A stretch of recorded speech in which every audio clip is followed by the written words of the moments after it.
ಈಗ ಒಂದು ಆರ್ಟಿಕಲ್ ಓದ್ತಾ ಇದೆ ಸರ್. ಈಗ ನಾವು ಭೂಮಿ ಮೇಲಿರುವಂತ ನಮಗೆ ಅಲ್ಲಿ ನೇರವಾಗಿ ಸೂರ್ಯನ ಕಿರಣಗಳು ನಮ್ಮ ಮೇಲೆ ಬೀಳೋದಿಲ್ಲ. 4 ಪದರಗಳನ್ನ ದಾಟಿ ಸೂರ್ಯನ ಕಿರಣಗಳು ನಮ್ಮ ದೇಹದ ಮೇಲೆ ಬೀಳೋದು. ಆದ್ರೆ ಅವ್ರಿಗೆ ಬಾಹ್ಯಾಕಾಶದಲ್ಲಿರುವಂತ ಅವ್ರಿಗೆ ನೇರವಾಗಿ ಸೂರ್ಯನ ಕಿರಣಗಳು ಬೀಳುತ್ತೆ. ಹಾಗಾಗಿ ಅವರ ದೇಹದಲ್ಲಿ ಒಂದಷ್ಟು ಬದಲಾವಣೆಗಳಾಗತ್ತೆ ಅಂತ ಹೇಳ್ತಾರೆ. ಹೌದಾ? ಅದೇ ಇಮ್ಯೂನ್ ಸಿಸ್ಟಮ್ ನಿಮ್ ಸೆಲ್ ಅಲ್ಲಿ ರೇಡಿಯೇಷನ್ ಡೈರೆಕ್ಟ್ ಆದಾಗ ಏನಾಗುತ್ತೆ ಅಂದ್ರೆ ನಿಮ್ ಸೆಲ್ ಅಲ್ಲಿರೋ ಪ್ರೋಟೀನ್ ಮತ್ತೆ DNA ಸ್ಟ್ರಕ್ಚರ್ ಬಹಳ ಚೇಂಜಸ್ ಆಗ್ತಾ ಹೋಗುತ್ತೆ.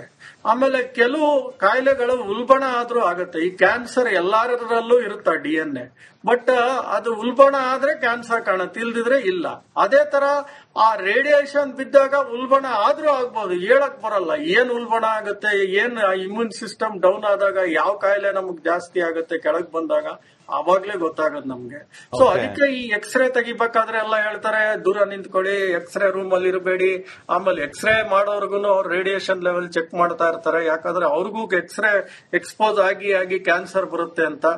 ಆತರ ನಿಮ್ಗೆ ಇಲ್ಲಿ ವಾರದಲ್ಲಿ ಆಗುವಷ್ಟು ರೇಡಿಯೇಷನ್ ಎಕ್ಸ್ಪೋಜರ್ ಅವ್ರಿಗೆ ಒಂದ್ ದಿವಸದಲ್ಲೇ ಆಗ್ತಾ ಇರುತ್ತೆ ಎವ್ರಿ ಡೇ ಅಲ್ಲಿ, ಎಲ್ಲಿ ಸ್ಪೇಸ್ ಸ್ಟೇಷನ್ ಅಲ್ಲಿ. ಸೊ ಈ ತರ ಅನೇಕ ಪ್ರಾಬ್ಲಮ್ಸ್ ಇರುತ್ತೆ. ಇಲ್ಲ ಅಂದ್ರೆ ಈ ಅಲ್ಟ್ರಾ ವೈಲೆಟ್ ರೇಸ್ ಬಂದು ನಮ್ ಬಾಡಿ ಒಳಗೆ ಯಾವಾಗ ಬೀಳುತ್ತೋ ಅವಾಗ ಈ ತರ ಪ್ರಾಬ್ಲಮ್ ಗಳೆಲ್ಲ ಶುರುವಾಗ್ತಾ ಹೋಗುತ್ತೆ. ಇಲ್ಲಿ ಓಝೋನ್ ಲೇಯರ್ ಇರೋದ್ರಿಂದ ಆ ಒಂದು ರೇಸ್ ನ ಅದನ್ನ ತಡೆಯುತ್ತೆ, ರೇಡಿಯೇಷನ್ ನಮ್ಗೆ ಎಕ್ಸ್ಪೋಸ್ ಆಗದೆ ಇರಂಗೆ. ಅಲ್ಲಿ ಓಝೋನ್ ಲೇಯರ್ ಎಲ್ಲ ಇರಲ್ಲ, ಅದಕ್ಕೆ ಆ ತರ ಎಕ್ಸ್ಪೋಜರ್ ಆಗ್ತದೆ. ನೀವ್ ಹೇಳ್ತಾ ಇರಿ ಸರ್, ಈಗ ಈ ರಕ್ತನಾಳ ಸೇರಿ ಕ್ಯಾನ್ಸರ್ ಕೂಡ ಬರೋ ಸಾಧ್ಯತೆಗಳಿರುತ್ತೆ ಅಂತ.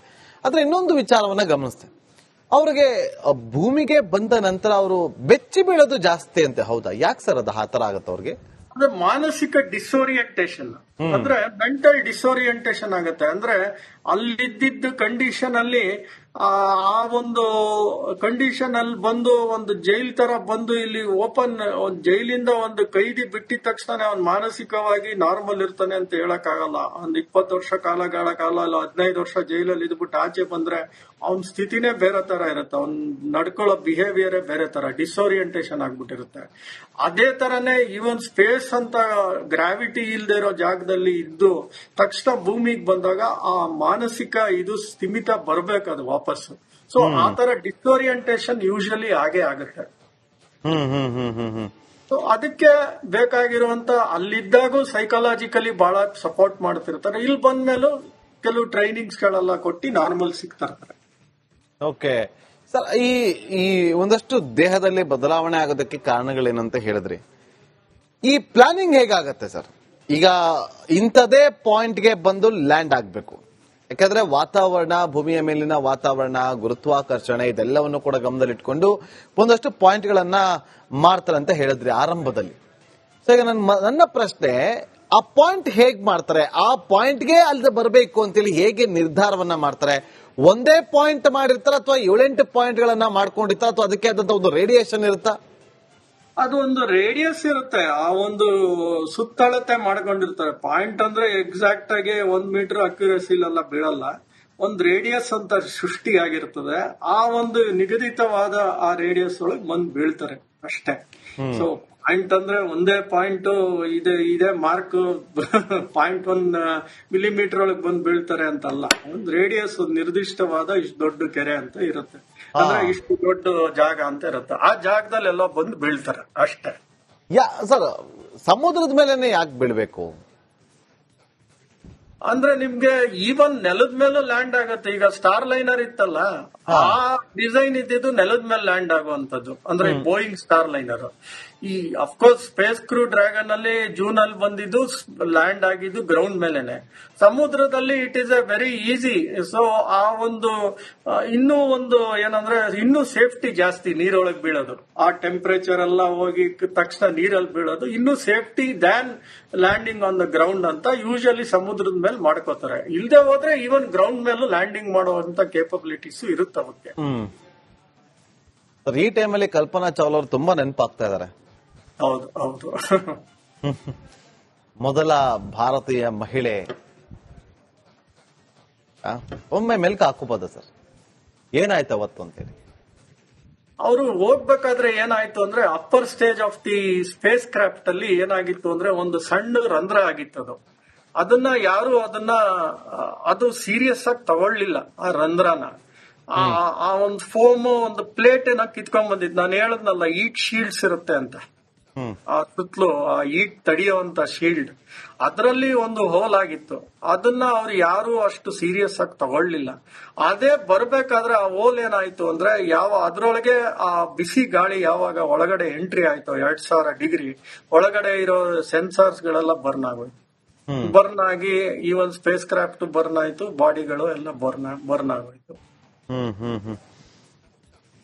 ಅವತ್ ನೀವ್ ಎಲ್ಲಿದ್ರಿ, ಏನ್ ಮಾಡ್ತಾ ಇದ್ರಿ? ಅಫ್ಕೋರ್ಸ್ ಅದು 2014 ಆಗಿದ್ದಂತ ಇದು.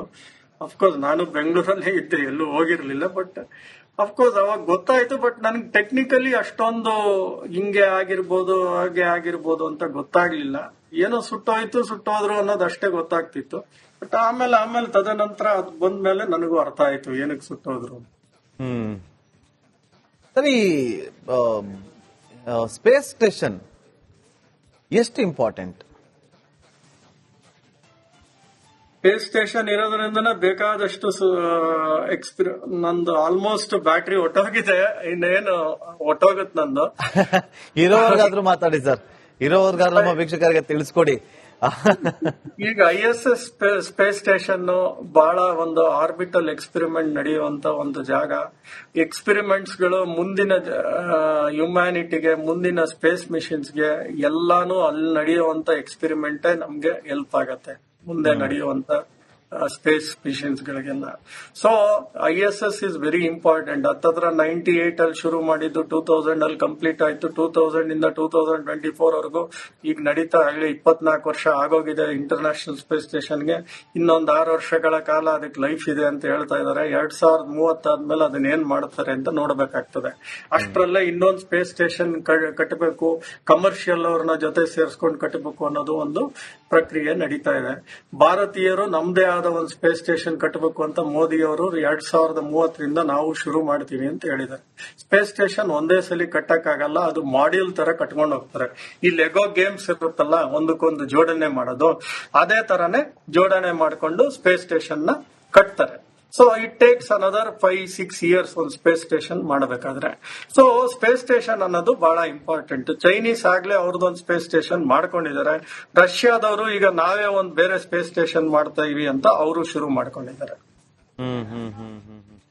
ಜಾಸ್ತಿ ತೊಂದರೆ ಕೊಡೋದಿಲ್ಲ ಸರ್. ಕಡೆಯದಾಗಿ ನಂದು ಆಲ್ಮೋಸ್ಟ್ ಮುಗೀತು ನಂದು. ಹಾಗಾಗಿ ಕೇಳ್ತಿದ್ದೀನಿ, ಕಡೆಯದಾಗಿ ಯಾಕಂದ್ರೆ ನಾವು ಬೆಳಗ್ಗೆ 5 ಗಂಟೆವರೆಗೂ ಕೂಡ ಲೈವ್ ಅಲ್ಲಿ ಇದ್ದೇ ಇರ್ತೀವಿ. ನಮ್ಮ ವೀಕ್ಷಕರಿಗೆ ಲೈವ್ ಕವರೇಜ್ ಅನ್ನ ತೋರಿಸುವಂತ ಕೆಲಸವನ್ನ ರಿಪಬ್ಲಿಕ್ ಕನ್ನಡ ಮಾಡ್ತಾ ಇದೆ. ಯಾಕಂದ್ರೆ ಇದು ತುಂಬಾ ಇಂಪಾರ್ಟೆಂಟ್. ಇದೊಂದು ಅತ್ಯದ್ಭುತವಾದಂತ ಕ್ಷಣ, ನಮ್ಮ ಕರ್ತವ್ಯ ಕೂಡ.